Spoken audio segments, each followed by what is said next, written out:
કૃષ્ણ ભગવાનની ચિંતાથી જો દુર્યોધન અમર રહેશે તો પાંડવોને મુશ્કેલી થવાની છે. આ બાજુ શ્રી કૃષ્ણ ભગવાને દ્રૌપદીને તૈયાર કરી અને ભાનુમતી દુર્યોધનની પત્ની આગળ શ્રી કૃષ્ણ ભગવાન પહોંચી ગયા કે રાત્રે આજે જાયશ નહીં, આજની રાત બહુ સારી નથી અને દાદા તો હજી છે કાયમ, હજી તો ઘણા દિવસ યુદ્ધ હાલવાનું છે, તું કાલે જજે શાંતિથી, આજની રાત્રે ન જઈશ. અને કૃષ્ણ પહેલી વાર કહેવા આવ્યા ને એને કૃષ્ણ પર હેત હતો દુર્યોધનની ઘરવાળીની, એટલે માની ગઈ. આ બાજુ કૃષ્ણ ભગવાને દ્રૌપદીને તૈયાર કરીને શ્રી કૃષ્ણ ભગવાને બીજું રૂપ ધારણ કર્યું દ્રૌપદીજીનું, કે અર્જુનની રાત્રે એની ભેગા રહ્યા ભગવાન દ્રૌપદી રૂપે.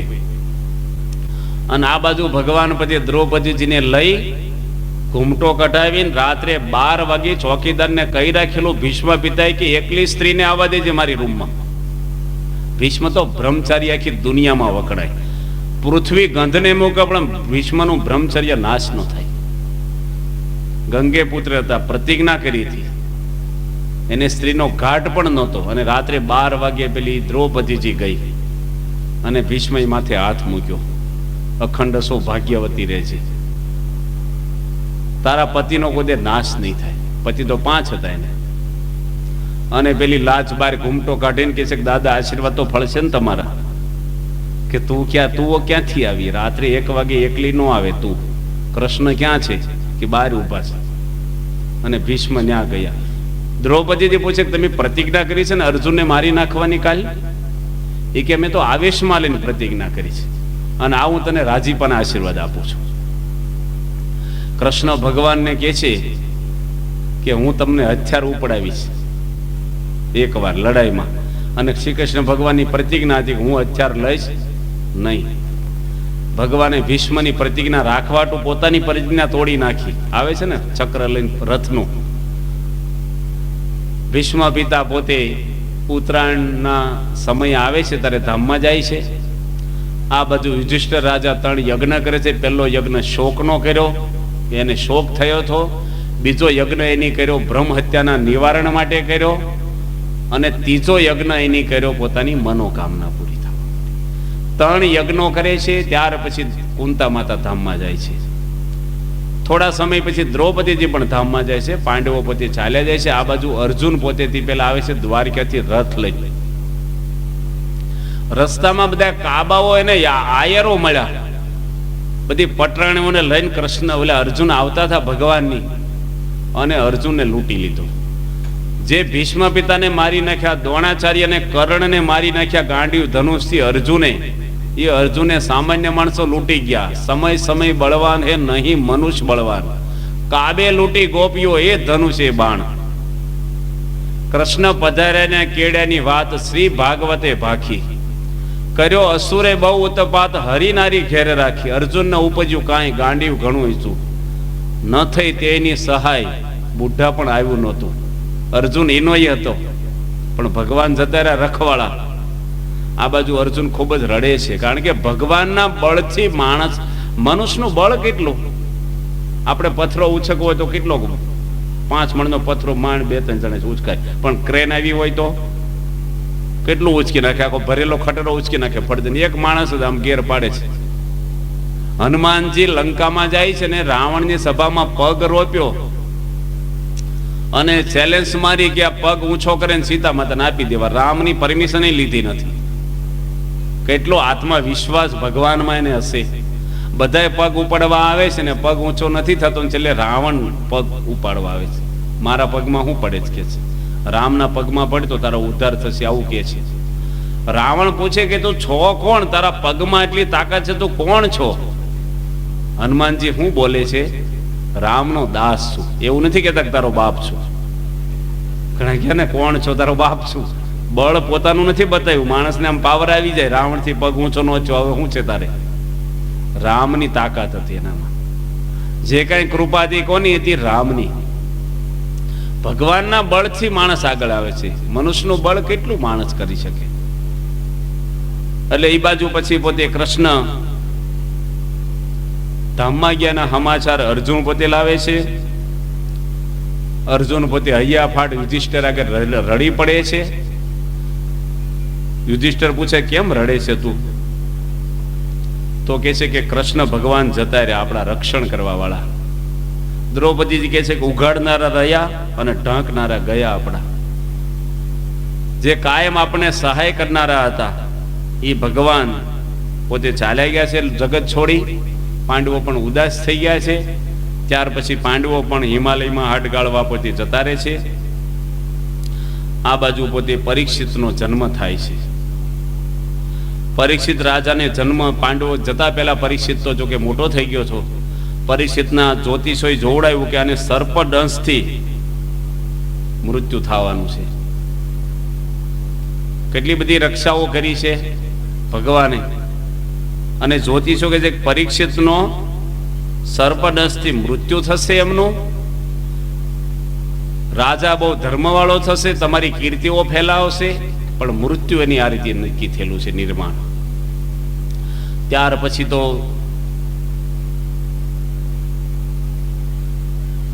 ઉત્તરની પુત્રી ઈરાવતી સાથે પરીક્ષિતના લગ્ન થાય છે. જન્મજય વગેરે 4 દીકરાઓ એમને થાય છે. મોટો જન્મજય હોય છે. અને પરીક્ષિત રાજા પોતે બહુ યુવાન થયો અને રાજ તિલક કરીને પાંડવો પોતે ચાલ્યા ગયા. પરીક્ષિત રાજા દિગ્વિજય કરવા નીકળે રથમાં બેસી. સારા ભોમંડળમાં એનું સામ્રાજ્ય છે પરીક્ષિતનું. અને રથમાં બેસીને ગયા તો એક દ્રશ્ય એમને જોયું કે એક અબુદ્ધ માણસ, ભીલ જેવો શુદ્ર પુરુષ, એક બળદને 3 પગ તૂટી ગયા હતા ને એક પગે બળદ ઉભો હતો. એને પણ લાકડીથી ધોકાથી મારીને પગ તોડી નાખતો હતો.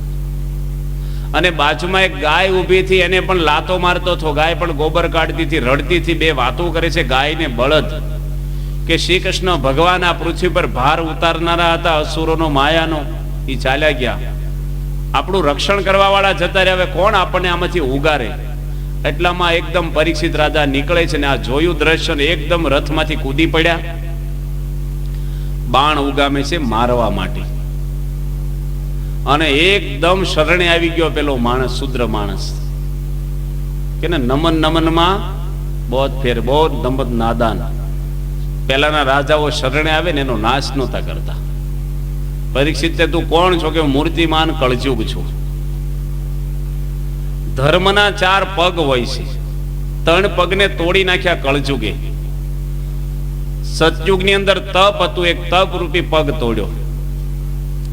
ત્રેતા યુગની અંદર દયા હતી, દયા પણ સમાજમાંથી ચાલી ગઈ. દ્રાપદ યુગની અંદર પવિત્રતા હતી, એ પણ જતી રહી. અને કળજુગ એક સત્યના પગના આધારે ઉભો છે. બળદ, બળદ કહેતા ધર્મનું સ્વરૂપ. અને ગાય હતી મૂર્તિમાન પૃથ્વી હતી. પરીક્ષિત રાજા કે તું મારા સામ્રાજ્યમાંથી ગમે ને ભાગી જા, કે તમારું આખી દુનિયામાં રહેશે, મારે જવું ક્યાં? મને થોડુંક રહેવાની જગ્યા આપો.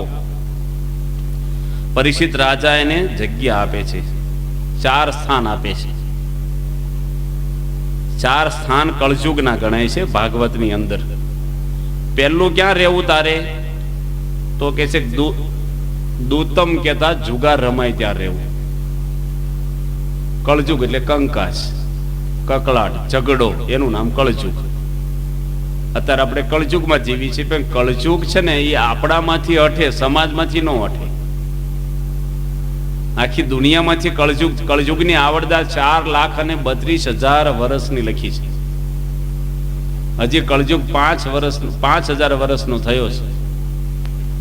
શ્રી કૃષ્ણ ભગવાન હતા ત્યારે યુધિષ્ઠિર રાજાએ પહેલી વાર તાળા જોયા દુનિયામાં. તાળા બનાવવા વાળો લુવાર જોયો યુધિષ્ઠિર રાજાએ કે આ શું બનાવે છે? કે તાળા બનાવું છું. તાળા શેના માટે? તાળા જ નહોતા ક્યાંય. એ કે લોકો ચોરીનો છે ને એટલે આ લોક મારવાનો. લોકો બીજાની વસ્તુ લઈ જાય એ કલ્પના જ નહોતી. ભાગવતમાં કથા આવે છે, એક વાણિયાએ બ્રાહ્મણે વાણિયાને ઘર વેચ્યું. અને ઘર વેચ્યા પછી ઘર તોડ્યું પેલા વાણીએ, અને વેખ્યું તો અંદરથી હોનાના ચરું નીકળ્યા. એટલે વાણીઓ બ્રાહ્મણને દેવા આવે છે કે ભાઈ આ મારી માલિકીના નથી, આ તમારા પૂર્વજોએ દાટ્યા હશે, એટલે હક તમારો કહેવાય, તમે લઈ લો. બ્રાહ્મણ કે મેં તને વેચી દીધું ને પછી મારું આમાં કાંઈ ન હોય, જે નીકળી તારું ગણાય, હું ન લઉં. જો આ સતયુગ. યુધિષ્ઠિર રાજા હતા, એને કઈ ન્યાય કરાવવા આવ્યા. રાજા સમજાવે છે બે કે એક એમી નો લઈને પેલો કે હું નો લઉં, અનહક નું લઈ પાપ કહેવાય. રાજા કે મૂકી રાખો પછી ન્યાય કરશું. એ વખતે ભગવાન શ્રી કૃષ્ણ પૃથ્વી પર હયાત હતા. શ્રી કૃષ્ણ ભગવાન ગયા ને પછી થોડા વર્ષો પછી પેલો આવ્યો વાણિયો. એ કે પેલું લાવો એ મારું જ કહેવાય, કારણ કે મેં ઘર ખરીદી લીધું, એમાં જે નીકળે મારું જ કહેવાય. બ્રાહ્મણ આવ્યો કે એનું ન કહેવાય, એને ઘર જ વેચવું છે, પેલું તમારા વડવા હોય ડાયટું હોય. બે ઝઘડ્યા. આ કળયુગનું શરૂઆત થઈ ગઈ. માણસને તરત શરૂઆત થઈ. ભગવાન જ્ઞાન તરત જ, જેમ લાઈટ જાય ને અંધારું થાય ને તરત જ બધું આવવા મળ્યું. એટલે કળયુગ પોતાને 4 સ્થાનો પરીક્ષિત રાજા આપે છે. પહેલું સ્થાન કયું આપ્યું? જુગાર. જુગારનો અર્થ હાવ ગુજરાતીમાં કરવો હોય તો અનહકનું લઈ લેવું, મહેનત કર્યા વગર મેળવી લેવું, એનું નામ જુગાર. આપણે જુગાર રમીએ છીએ બધા જ. ભક્તિ કરવી નથી અને ભગવાનનું ધામ જોઈએ છીએ. નોકરી કરવી નથી માણસને, પગાર લેવો છે એ પણ જુગાર છે. વિદ્યાર્થીઓને ભણવું નથી અને પહેલા નંબરે પાસ થવું છે ચોરી કરીને, એ જુગાર જ છે. મહેનત વગરનું મેળવવું અનહકનું, એ જુગાર. પાંડવો પણ જુગાર એમાં કાકા દાદાના ભાઈઓ હતા. અત્યારે માણસો સમાજમાં, આપણે ગામડામાં પવિત્રતા છે, પણ અબજો રૂપિયાનો જુગાર ખાનાઓ ચાલે દુનિયામાં. આમ માણસો નો રમે, પણ ભીમ 11 ના દાડે થોડુંક રમે આપણે ગામડામાં, જાણે હારો દિવસ કહેવાય ને, એટલે સુકનગીરા કહેવાય. અને જન્માષ્ટમી દાડે થોડુંક રમે પાછા. ભગવાન પ્રગટ થયા ત્યારે રમવું જોઈએ. અત્યારે મેચ રમાય ને એમાં જુગાર રમાય છે, કોણ જીતે ને કોણ હારે. માણસ કેટલો જુગાર રમાઈ જાય છે. આણંદની અંદર એક ભાઈ જુગાર રમ્યા. આણંદની બાજુમાં એક ગામ છે. 700 રૂપિયામાં પોતાની પત્નીને વેચી મારી જુગારમાં. આ બનેલો પ્રસંગ, હજી 5-7 વર્ષ થયા આ પ્રસંગ. પોપર આણંદની અંદર એક ભાઈ એની દીકરીના લગ્નના દાગીના 20 તોલા હોનું ને ખિસ્સામાં 20,000 રૂપિયા લઈને ઘરે જતો હતો હોની ત્યાંથી, અને રસ્તામાં ક્લબમાં ગયો. 20 તોલા હોનું ને 20,000 રૂપિયા મૂકી દીધા. ક્લબના માલિકને થોડીક દયા આવી, તે વળી થોડાક પાછા આપ્યા. ચરોતરનો એક ભગુભાઈ પટેલ 700 વીઘા જમીન મૂકી દીધી જુગારમાં. જુગારી કોઈ કરોડપતિ સાંભળ્યો જ ક્યારે થયો હોય કે જુગાર રમીને માણસ બહુ આગળ આવી ગયો સમાજમાં? જુગારી માણસનો તો સમાજમાં આબરૂ જ નહીં કાંઈ. અને કેટલો જુગારો ક્યાં ક્યાં રમાય છે. એટલે જુગાર છે એ પાપ છે, કળજુગનો વાસ છે. પાનાને અડવું જ નહીં. લંડનની અંદર કહેવત છે કે પાસા કેવા નાખવા જોઈએ. આપણે પાસા નાખે ને જુગારમાં, પાસા એવા નાખવા જોઈએ કે પાસાને એવા નાખી જ દો કે ફરીને આવે જ નહીં. એવા જ નાખો કે ફરીને પાસા આવે જ નહીં આપણી પડખે. ઘણા કે અમે ખાલી ખાલી રમીએ છીએ, ખાલીમાંથી જ થાય પછી ભર્યું. એ અડવાનું જ નહીં. છોડે આમ રમે પછી બોલી થાય. ગઢડાની બાજુમાં પીપળ ગામ છે.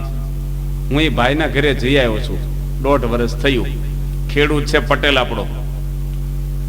સારામાં સારો બંગલો છે ગામમાં. ભાવનગરમાં બંગલો છે. બધું જ જુગારમાં ફૂકી માર્યું એક દાડામાં. 10% વ્યાજ લાવ્યા દરબારોનેથી રૂપિયા. બધું જ આજે એના બૈરા છોકરા મજૂરી કરતા થઈ ગયા. આ તો જોયેલા પ્રસંગો, આપણે અમુક તો સાંભળેલા છે. જુગારથી આઘું જ રહેવાનું, ભૂલમાંય ન રમવાનું. અનહકનો પૈસો તમને શાંતિ નો આપે. કોકનો તો છે નહીં. પાના રમીને માણસ આજે કેટલા બધા આવું તો આવે છે. એટલે ભક્તિ આપણે કળજુગનો વાસ છે, રમવું નહીં. બીજું કે છે પાનમ કહેતા દારૂ. દારૂ પણ માણસને કળજુગનું સ્થાન આપ્યું છે. પરીક્ષિત રાજાએ કેટલો દારૂ પીવાય છે.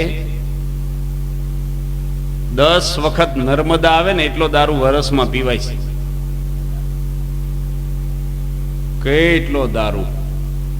આજે જાત જાતના દારૂ, 1000 જાતના દારૂ લખ્યા છે. આપણે જેમ કેરીઓ છે ને, 1000 જાતની કેરીઓ બહાર આવે છે. આપણે થોડીક આમ તોતાપુરી ઢીકડીને હાફૂસ ને જાણતા હોય, બાકી ચોપડી છે 1000 જાતની.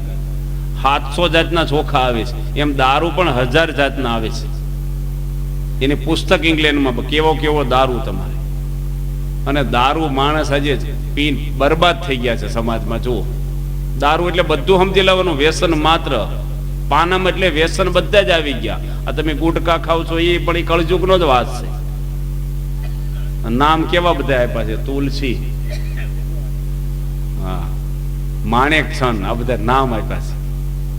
ભગત, ભગવાનના નામ આપ્યા. મારી પાસે કચરો ભર્યો હોય. હમણાં એક ભરતભાઈ આવ્યા હતા લંડન થી, ગઢડા. એના ઘરે હું 2 વાર જમી આવ્યો છું લંડન. મેં એને કલાક સમજાઈને હાથમાં પાણી આપ્યું, ભગવાનની મૂર્તિ આગળ લઈ જઈ. તિલક સાનલો કરે પાછા, અને 22 માવા ખાય રોજના.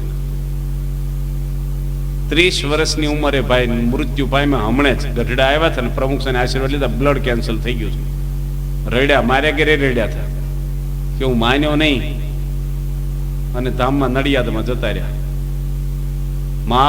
માવા ખબર ને કેમ ના, માવો દૂધનો હોય. આ માવા કહેવાય, માવો દૂધ ને આમ પેંડા બને એ માવો કહેવાય. આ માવા કહેવાય, કચરો કહેવાય, ગટર મોઢામાં નાખે માણસો. અરે ઘણા માવતર એવા છોકરા નહીં ખવડાવે, પાછા થોડુંક લેવા જાય ને લે 2 પાંદડા. ના, વ્યસનો વાળા કેવા બધા વ્યસનો છે ને.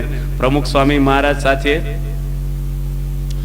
એક ભાઈ નાનુભાઈ કરીને હતા સુરતના, અને ગાડી ચલાવતા હતા અમેરિકામાં. અને સ્વામીને પગે લાગ્યા ને એટલે એના ખિસ્સામાંથી સિગારેટ પડી. અને ફોરેનની સિગારેટ છે ને એ બહુ લાંબી, અને એકદમ પેકિંગ એનું એટલું સરસ હોય ને, આમ તમને આમ સરસ આમ પેકિંગ. કેટલી સિગારેટો બહાર પડે છે વર્ષમાં? 2400 અબજ. તમને માન્યામ નહીં આવે. ઇંગ્લેન્ડની અંદર નાના છોકરા છોકરીઓ ટોટલ સિગારેટો પીવે, 2% બાકી નથી ટોટલ. આપણા ભારતમાં આપણે સત્સંગ સમુદાય ધાર્મિક બેઠા છો, કોઈ બહાર તમે જોવો તો કેટલા વ્યસનો માણસને છે. આજે બૈરા વ્યસનો કરે છે. નાની વાવડીમાં એમ જઈને 10મા ધોરણમાં ભણતી છોકરીઓ બધી ગુટકા ખાય, પટેલોની. બોલો, વિદ્યાનગર કોલેજમાં છોકરીઓ સિગારેટો પીતી થઈ ગઈ. હવે એના દીકરાને શું સંસ્કાર આપશે? ક્યાં છે માણસ કે કોમ્પ્યુટર લાવો, અમારે ભાઈ એસી આવ્યું, ગાડી આવીને, મોબાઈલ આવ્યા, ઘર હળગ્યું, એનું શું? આ બધી પાયમાલી વ્યસનોમાંથી કેટલી બધી થઈ સમાજની. પેલા વ્યસન જ નહોતા, નામે વ્યસન નહોતા. એક ભાઈ છે ને હોકો પીવે ને દૂર બે, હોકો તો ક્યાંય દૂર રાખે 10-15 ફૂટ, અને નાળે રાખે.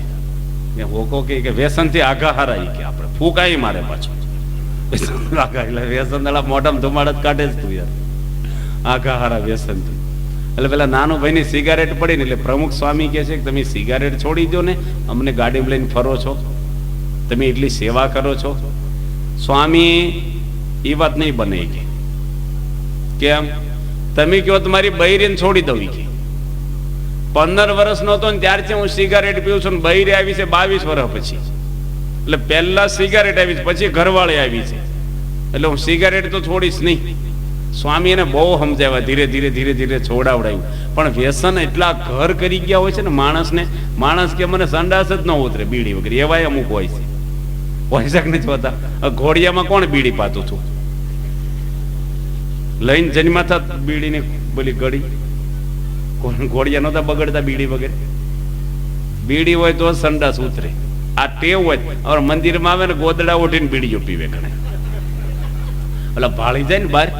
યાત્રાળાની બસ આવી હોય ને, નવી રજાઈઓ મંદિરમાં સરસ હોય, અને ઉતારામાં શું પેલા કોઈ માણસો સાફ સફાઈ વાળા હોય, માણસો હોય, એટલે બહાર ધુમાડા ભાળી જાય. એટલે ગોદડું ઓઢીને અંદર બીડી. ગોદડા કેટલી રજાઈઓ કાણી કરી નાખે આપણી, તો પેલા તણખા પર એટલે સંડાસમાં પી આવે. અરે બીડી કઈ પીવાની વસ્તુ છે? તમે મશીન છો, ધુમાડા કાઢો તો હળગી થવું છે તમારે. ધુમાડા શેમાં નીકળે? હળગે એમાંથી નીકળે. તમે નાકમાંથી ને મોઢામાંથી ધુમાડા કાઢો છો, તે હળગ્યા છો કે નહીં? હળગે તો જ ધુમાડા નીકળે ને. હળગવું છે? મા બાપ ભલે હળગ્યા, તમે નો હળગશો. અને વ્યસનો કેટલા બધા. પેલા માવા કહે ને, આ ગિલોડીનો પાવડર નાખે, ઢેર ગલોડીનો પાવડર નાખે છે અંદર. આ પેલા પાન પરાગ વાળા આવ્યા હતા વડોદરા. પાન પરાગ ને આપણે ગુટકાનું નામ શું આવે છે? માણેકચંદ વાળા. ચા બહાર પડી માણેકચંદ ની ને. વડોદરા આવ્યા હતા પાપાના દર્શન કરવા પ્રમુખ સ્વામીના. સ્વામી કે તમારા કારખાને તો કેટલી બાયોને વિધવાઓ કરી છે.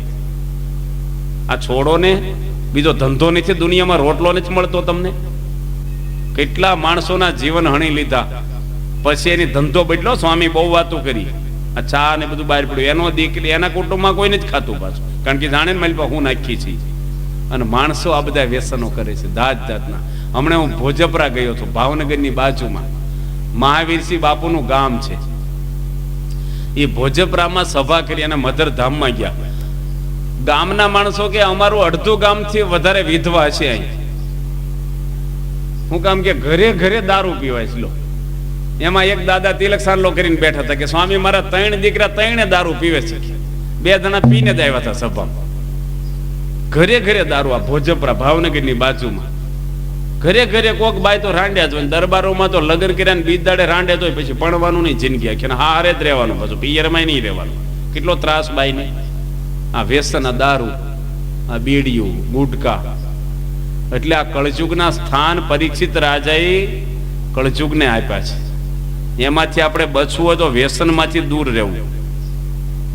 વ્યસન છે ને એનાથી આપણે જેટલા આઘા રહી. લોકો કે છે ને બીડી છે એ સ્વર્ગની શું છે? સીડી છે. જો દાદાને ખબર છે પાછા.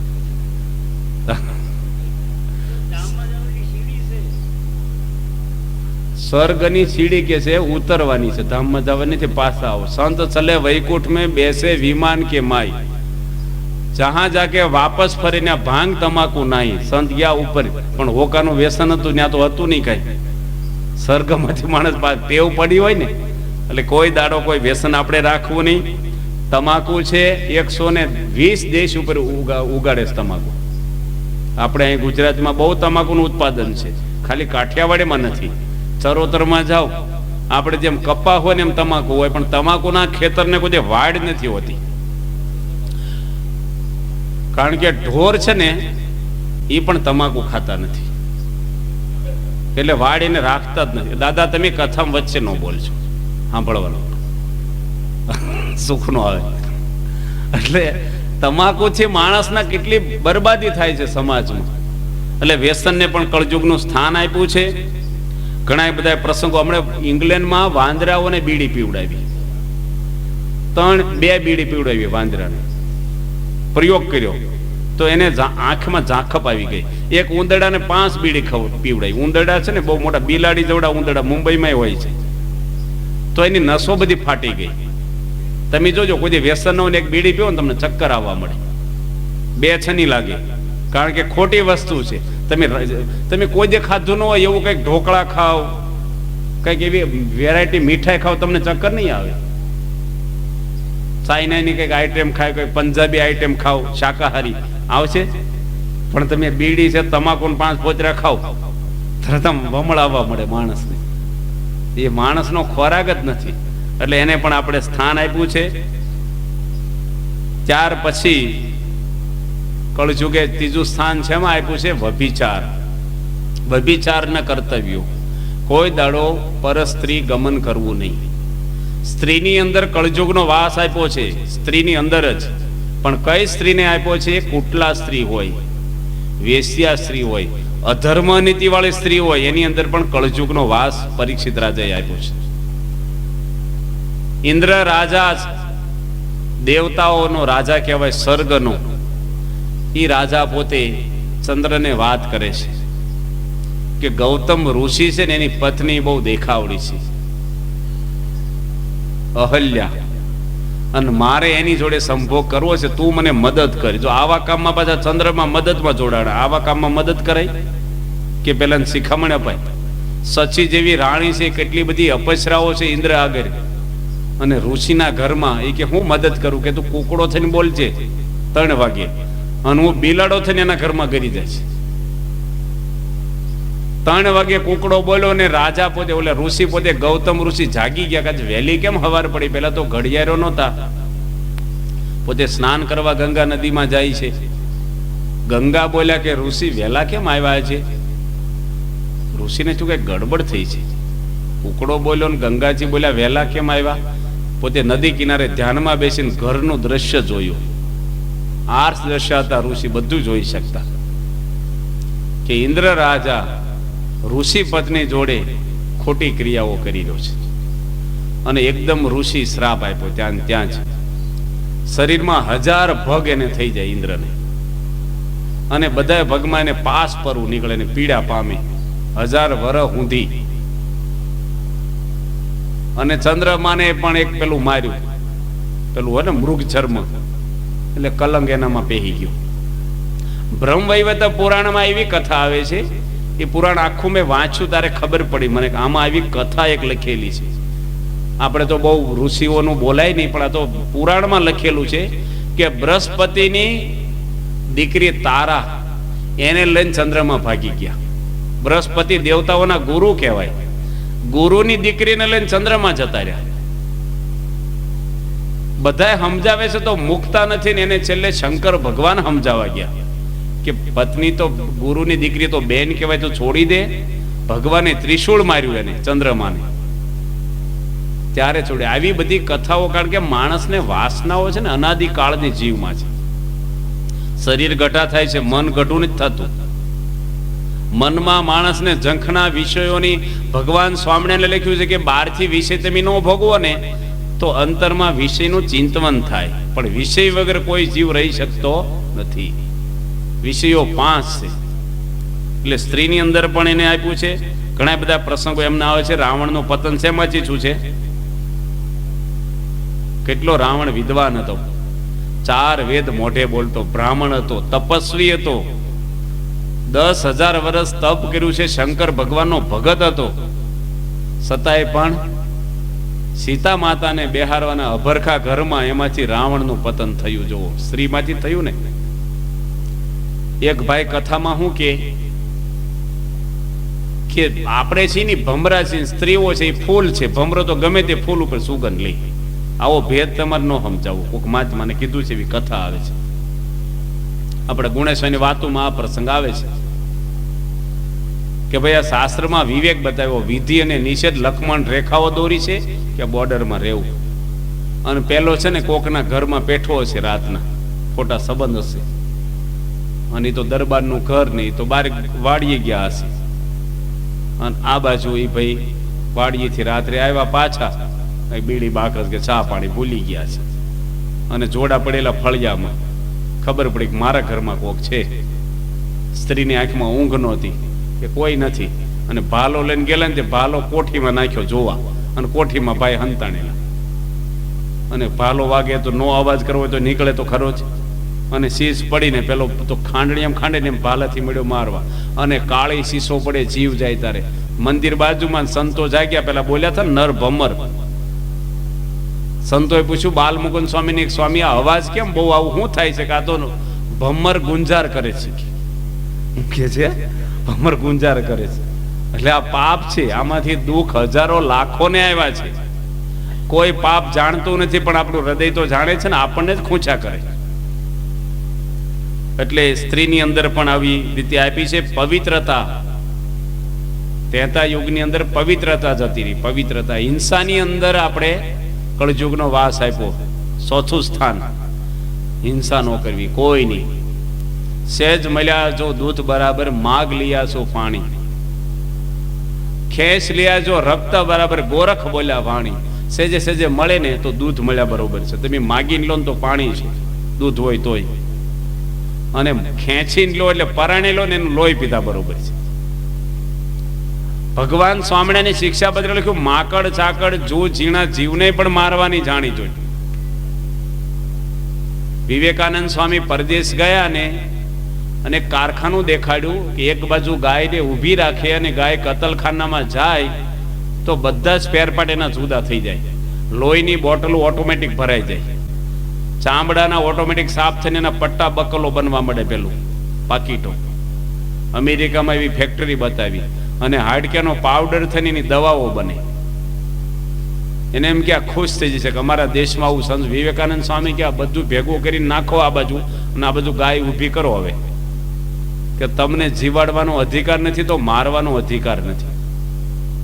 ભારતની અંદર 1 લાખ ટન માઉસ વેચાય છે દર વર્ષે. કેટલું? 1 લાખ ટન.